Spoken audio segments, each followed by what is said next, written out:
bienvenue à l'après-match du Blizzard Cloutier Nord-Sud avec ce soir, de gauche à droite, Gabriel Boutin-Gagnon, Alain Côté et le marqueur du but gagnant en fusillade, Alexandre Comtois. Et à l'extrémité gauche, bien sûr, le boss, Sylvain Robert. Sylvain, juste avant qu'on passe au point de presse, parce qu'on ne l'a pas annoncé comme tel, on a juste fait un petit post Facebook. Il y a eu une transaction samedi avec Cornwall. Oui, exactement. On a envoyé François Ouimet à Cornwall ainsi que notre 7e choix repêchage en retour du 2e choix de Cornwall. Pour le prochain repêchage. Pour le prochain repêchage. Okay. Donc voilà pour François Ouimet, qui est rendu maintenant à Cornwall. Il a d'ailleurs joué hier pour les River Kings qui ont changé de propriétaire. Messieurs, quel retour, quelle victoire. Ça aurait même pu être 11-3 ce match-là, parce que, quoi, 7 poteaux? 7 poteaux juste de nous autres ou eux autres? De nous. Ouais, c'est ça. Ça fait 11-3, ça. Ça fait serré, donc, sauf que, honnêtement, on a montré du caractère aujourd'hui, puis les gars, ils n'ont jamais lâché, ils ont tout le temps cru à cette victoire-là. On perdait 3-0, puis même avec les 5 minutes qu'on a eu à tuer, tout le monde en chance, c'est lui, parce que on s'entend que le kid fait tellement de job pour nous autres cette année, puis tout le monde voulait tuer ces 5 minutes-là pour l'équipe. Puis c'est ce qui est arrivé. Gabriel, oui. Ton impression de ce match-là, toi? Ben, moi, j'ai joué, dans le fond, j'ai joué de la moitié du match. Ben, vu d'en haut aussi, c'était beau à voir. En fait, c'est une game quand même assez intense, en troisième aussi. C'était le fun à voir. Les gars, ils ont montré du caractère. On montre une victoire d'avant, c'est toujours le fun. Alexandre, il est important à soir, dont celui important dans le 8e tour. Tu te sens comment justement avant de partir puis être le 8e gars du Blizzard à le mettre dedans? Ouais, c'est sûr, il y avait un petit peu de pression, sauf qu'en même temps, même si je courais pas, c'était pas fini. Sauf que non, j'étais confiant quand même. Ouais, j'avais hâte qu'il m'envoie. C'est pas évident pour un kid qui est arrivé, premièrement, pour les gens qui ne savent pas, c'était Jonquière qui l'avait laissé aller en début de saison. Ce qu'on a récupéré, c'était une bonne acquisition. Puis en même temps, c'est un jeune qui démontre beaucoup de caractère. C'est un gars qui était capitaine pour le Phoenix de Sherbrooke, junior majeur. Fait que, on s'entend qu'en fin de semaine, il a ramassé 3 buts en fin de semaine. Il n'est pas là juste pour ça, sauf que c'est un joueur complet, c'est un gars qui joue les 200 à la patinoire. Puis c'était long avant de lui donner sa chance, mais regardez, il est rentré par la porte de devant, puis il s'arrange pour ne pas se faire sortir du line-up pour faire une bonne job. Voilà. Vos questions, mesdames, messieurs? Oui, à ma gauche. Le fait qu'il y ait 10 lancers de différence en première période, ça vous inquiète un peu? Regarde, on parle de 10 lancers en première période, oui, sauf que c'est la game qu'on a donné le moins de lancers depuis le début de la saison. Avec un overtime, on a donné 27 lancers hier soir. Depuis le début de la saison, je pense qu'on donnait beaucoup de lancers, au-dessus de 35-40 lancers avec 3 périodes. Avec l'overtime, c'est 27. Des deux côtés, je pense que c'était quand même du hockey assez serré. Puis c'est sûr que notre powerplay n'a pas capitalisé au bon moment, mais regarde, c'est le désavantage numérique qui a été chercher le gros. Il y avait une question à ma droite. Marco, es-tu blessé? Marco, il a la gastro. Oui, c'est ça. C'est la raison pourquoi on ne l'a pas vu de la fin de semaine. Puis en même temps, à cet ainsi de l'année, c'est pas le genre de choses que tu veux rentrer dans ton vestiaire juste avant la période des fêtes. Et, chers amis, voici la première étoile du match de ce soir. C'est Antoine Vélina.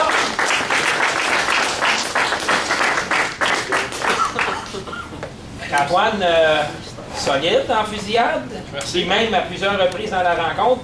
On nous donne un peu tes impressions de la partie avant qu'on retourne aux questions du public. Ah, ben écoute, c'est pas une game qui était facile. Là. Les deux bords, des lancers, pas de lancers, puis pas de but, rien qui allait. Fait que je n'ai jamais lâché. Ça débouche comme ça à la face. Ça fait rien que 5 minutes qu'on est revenu dans le game.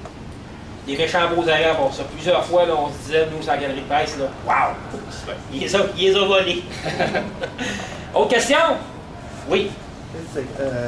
Pour le coach, c'est quoi t'expliques la première et deuxième période, il y avait bien des revirements entre les défenseurs, des mauvaises passes, des exécutions étant moins bonnes.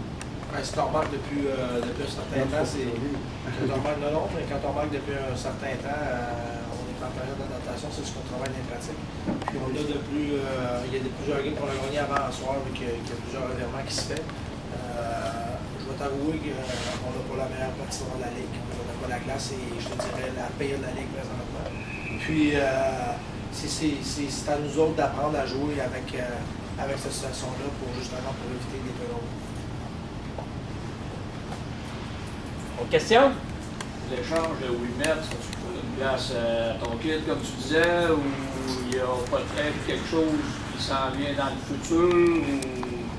Si tu lis entre les lignes, ça devrait être pas mal ça. J'aimerais avoir une confirmation. Ben, c'est sûr qu'on travaille quelque chose, mais présentement, on va se retenir de commentaires, mais on travaille quelque chose effectivement. Puis oui, on jouait à chaise musicale avec certains joueurs, on a essayé tout le monde dans le line-up, puis on les a tous vus présentement. Puis là, on était plus fixés à faire nos choix, puis c'est pour ça qu'Alex est rentré dans le line-up. C'est quoi que vous recherchez en particulier? Quelle sorte de joueur? Ben, c'est sûr que...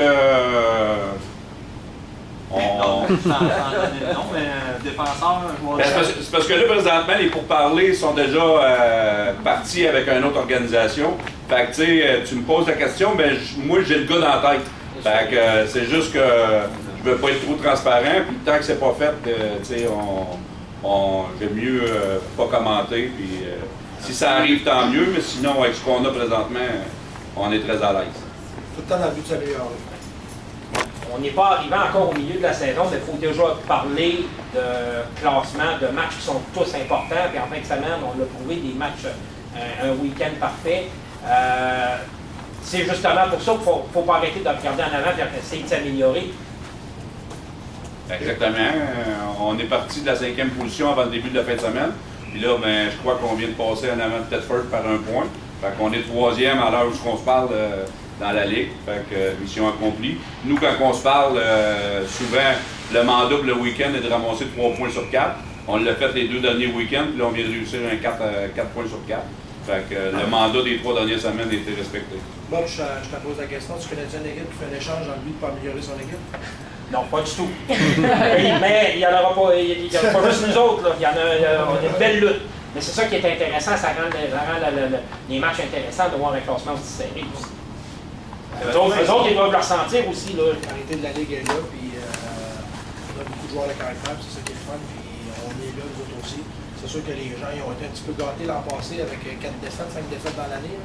Fait que, sauf que plus ça va, plus la chimie se forme au niveau de l'équipe, puis on se sent vraiment dans la chambre. Puis comme je l'ai dit, à soir, les gars savaient qu'on allait revenir dans ce game-là, puis qu'on allait avoir une game, puis c'est ce qui est arrivé, puis c'est juste bon pour la confiance, puis c'est ça. Gabriel, tu te sentais comment, quelques secondes, de réaffronter Gabira? Écoute, je m'en attendais un peu avant la partie. Je pense que tout le monde s'en attendait de toute façon. Moi, pour ouvrir une parenthèse à ça, là, je vais te couper la parole. Quand j'ai embarqué sur la glace, Gabriel voulait y aller au début. Je l'ai ramené au banc parce que je voulais pas qu'il y aille. Puis c'est lui qui me dit, je vais y aller tout de suite, on va en finir tout de suite. Il a débarrassé de ça dans sa tête. Puis c'est ce qu'il a fait. Puis il a fait une tabarouette de job. Puis c'est ce qu'il a craqué les joueurs.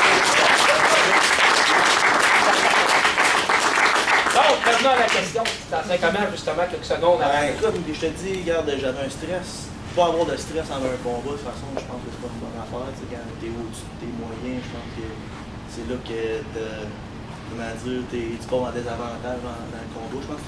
Je m'avais focusé pas mal pendant la nuit, j'avais pensé à ça. Écoute, manger des coups de poing à un moment donné, ça reste quand même dangereux. Ben oui, j'avais confiance en moi, mais non, mais c'était un bon combat, puis j'étais bien fier de mon sérieux. T'as pas mal fier eux autres ici, hein? Tu parles pas d'arrêt de la mythe à... Oui, on en a parlé des arrêts de la mythe. J'ai dit tantôt que c'est à la galerie de presse qu'on n'arrêtait pas de faire des wow. Tu viens de la demande pour échanger tes gardiens. C'est pas ça. Mais c'est ça. Ils doivent tous vouloir avoir tes gardiens, ceux qui veulent te faire des échanges. Moi, je pense que toutes les équipes sont bien rendues au niveau des gardiens de but. Dans la Ligue, il n'y a pas bien d'équipes qui ont des problèmes de gardiens de but. Donc, nous autres, je croirais que d'après moi, on a le meilleur duo de gardiens de but de la Ligue. Puis je pense qu'on en a besoin jusqu'à la fin. Peut-être que Marco va arrêter dans le line-up. Peut-être que Pelletier ne serait pas venu jusqu'à la but pour l'inviter à partir. Bon point. Ça a commencé qu'il y a eu 2 minutes. Ouais, ce qu'il n'y a pas eu d'engagement, c'est ce que l'arbitre m'a dit. Il n'y a pas eu d'engagement de combat ou rien. Il a traversé la ligne. Mais c'est pareil comme venir au banc s'il y avait une illusion. Je sais que les officiels mineurs l'ont dit à l'arbitre, par contre. Une question de le gardien. La vitesse de jeu de l'universitaire de la Ligue nord-américaine, y a-t-il une grosse différence? Oui, il y a une grosse différence. Ça a été une bonne adaptation pour les 2 premières games. Je ne cacherai pas que le jeu est moins fluide et moins rapide, mais les gars sont tellement bons et tellement intelligents. Ils peuvent faire n'importe quoi avec la rondelle. Fait que c'est beaucoup plus difficile que les joueurs universitaires où ce qu'on se casse pas la tête, on fait le même jeu tout le temps. Ici, les gars sont intelligents, ils font des passes que tu vois rarement, même dans la télé, c'est rare qu'on envoie des jeux de même. Les gars sont très brillants, très patients, fait que ça rend la tâche d'un gardien de but puis des défenseurs extrêmement difficile. Okay. Petite dernière? Oh, Oui. je me réessaye. Encore pour le gardien. Rendu là, circuit lancé de même, là, à un moment donné, tu penses-tu à un moment donné qu'il va y avoir un échec sur un lancé ou bien c'est. Ah, bon, on a pratiqué pas mal tous les semaines des lancers de finition, puis les gars riaient même parce que ça allait très bien, puis j'en dois une aux gars aussi qui m'ont bien pratiqué, fait que c'était juste une question de temps avant qu'un gars la mette dedans, puis il y en a un qui a saisi l'occasion qui allait la mettre dedans. Bon, chers amis, prochain rendez-vous vendredi soir à compter de 20h contre les Éperviers de Sorel-Tracy.